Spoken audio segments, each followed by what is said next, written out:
Now then, how you doing? I hope you're well. You can't beat a wild coastline with impressive, huge, crazy waves. On a visit to Gran Canaria recently, I enjoyed seeing just that, and it was very inspiring stuff indeed.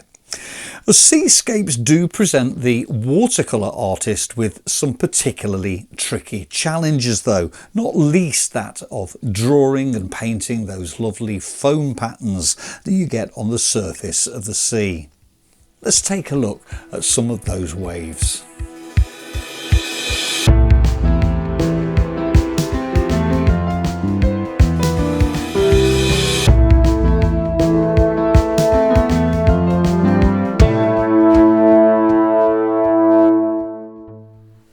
This is Las Palmas de Gran Canaria, the capital city of Gran Canaria, being the third largest and second most populated of the Canary Islands, an archipelago off the northwest coast of Africa belonging to Spain.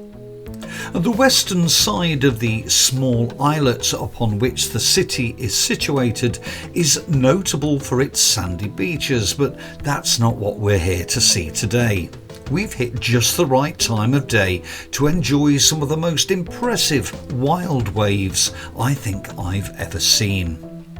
We'll take a look at some of those big waves a little later on. From the off though, I have to say that this was the composition that caught my attention the most. It has a little bit of everything. The rocks provide context to the scene, while the waves crashing against the rocks and exploding into mountains of white spray provide action and movement. As always with Seascapes though, it's the foam patterns that hold it all together. They also represent the biggest challenge for the watercolour artist who prefers to work in the purest form of the medium. By that I mean not using any white gouache or masking medium. Well, as you can see, I've started by laying out the basic shapes of the rocks within the scene and also a smattering of guidelines for the water, including the general shape of the burst of spray, although I hasten to stress that these are just guidelines. I also want to emphasise that this is a preliminary sketch, the primary purpose of which is to enable me to explore the subject and identify the general distribution of tonal values, so I'm not aiming for anything particularly extravagant. As such, having established the basic outlines, my next task is to start shading in the rocks.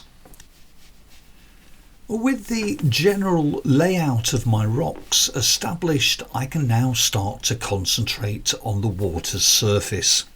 Well, the most notable feature of the surface of the sea, in this scene at least, are the foam patterns, which are of course white against the darker tone of the water beneath them. In pencil drawing terms, and I should say in watercolour terms also, which I will be coming to shortly, this requires a negative approach. In other words, shading in the spaces between the foam patterns. So you may be thinking, what are the rules? First and foremost, the shapes must follow the contours of the water's surface, which is where the earlier light guidelines can come in very useful. Well, not only should the foam patterns follow the contours, but they should actively help to explain those contours. And to put it another way, the foam patterns are in some ways the visual manifestation of those contours. So it's important they don't contradict them. Well, secondly, they should look as natural as possible. And that means avoiding any overtly repetitive patterns. Angular, geometric shapes are also a bit of a no-go, although I'll freely admit that such shapes do occur in the wild. We just have to be very careful with how prevalent they are in the drawing. And while my focus may be on trying to make the foam patterns look as authentic as possible, the other thing I have to bear in mind here, which is actually crucial to the whole scene, is to make sure that I carefully work around the spray, leaving that as untouched white paper. The key to this is to apply small random patches of shading around the outside of that shape, in the hope that the spaces between start to look vaguely like the explosion of spray. I think the key word here is random.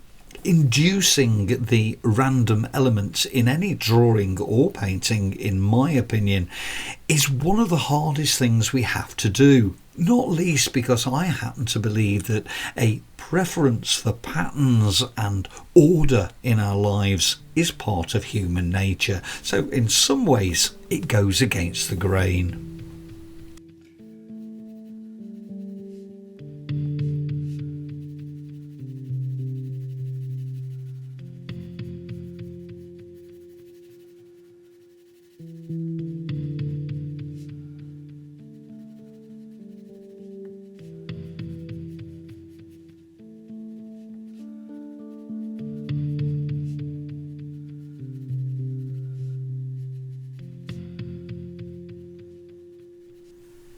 In pencil, as with watercolour, we work from light to dark.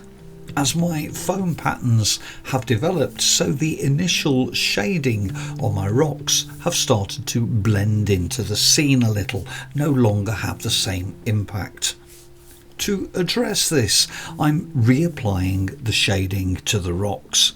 This also gives me the opportunity to tidy things up a little and refine my marks. In general, my process for pencil drawing is this. Start with simple outlines to lay out the various elements within the scene. Once that's been done, apply loose shading patterns to break things down roughly into two tones, light and dark. With the third pass, I aim to do as I'm doing here. Tighten the shading patterns up and increase the intensity of my tonal values, adding a few details as I go along. Each stage of the process should modify the contrasts as required. If something doesn't look bright enough, for example, then the adjacent element needs to be made darker to create the necessary emphasis. And once again, I would draw your attention to the edges of the spray along the base of the rocks. The most important thing is to keep those little highlights looking as random and natural as possible. This is only meant to be a sketch, so the plan was never to take things to the highest level of detail and refinement. Instead, I've tried to keep the focus on the large rocks in the centre of the scene and give the lion's share of care and attention to the spray along the base of the rocks. I've also spent some time intensifying a selected few of the foam pattern shapes just to suggest a hint of reflections here and there. The water is far too wild and chaotic for it to have clear mirror-like reflections, but you would get some variation, particularly near to the rocks.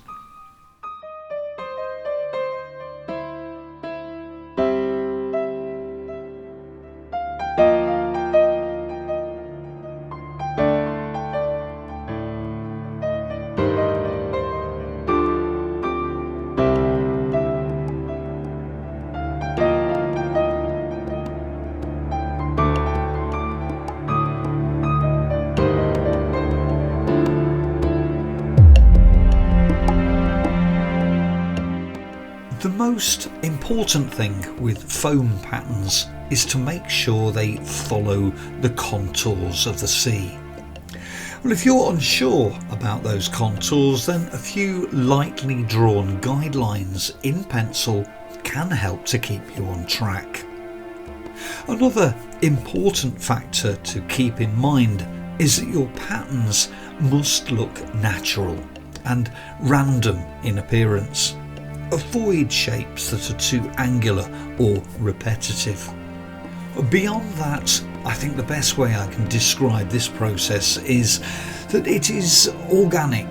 By that I mean that it is probably best if you don't overthink it. Go with the flow seems a little obvious a thing to say, but it is really something that only gets better with practice.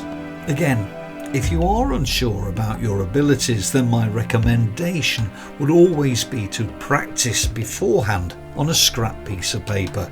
If nothing else, it should hopefully help to get you into the vibe.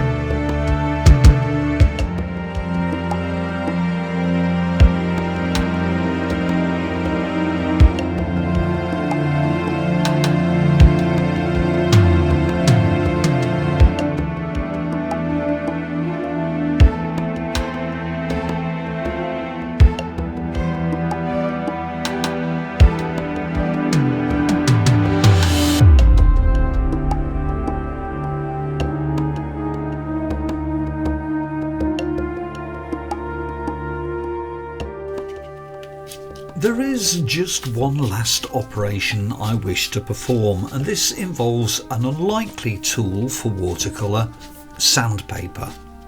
By running it along the edges of selected white highlights, I can create an additional small spray-like effect. Well, I should add that this needs to be done with care. It is quite a destructive process after all, which is why I've left it until last. If in doubt, start with only a gentle pressure, increasing it as you go until you get the desired effect. Also, don't overdo it. As with all special effects, less is more.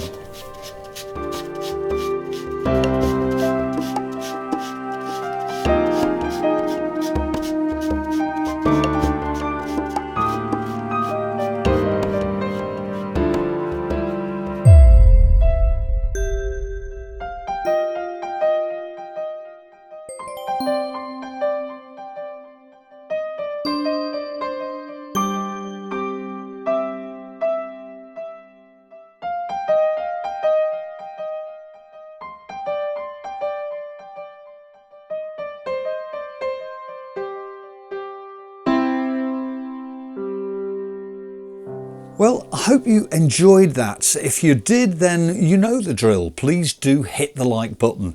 It really does make a difference. And if you'd like to see more, why not become a studio member of my YouTube channel? With that, you'll get instant access to the full-length non-time-lapsed version of the demonstration from which this has just been a very small extract, along with a bursting back catalogue of full-length demonstrations and tutorials, all for you to enjoy at any time. To subscribe, just hit that join button. There are other sign-up options available, such as my online tuition service. If you want to take a look at those, you'll find full details in the video description below. So that's all for now. Until next time, please do take care.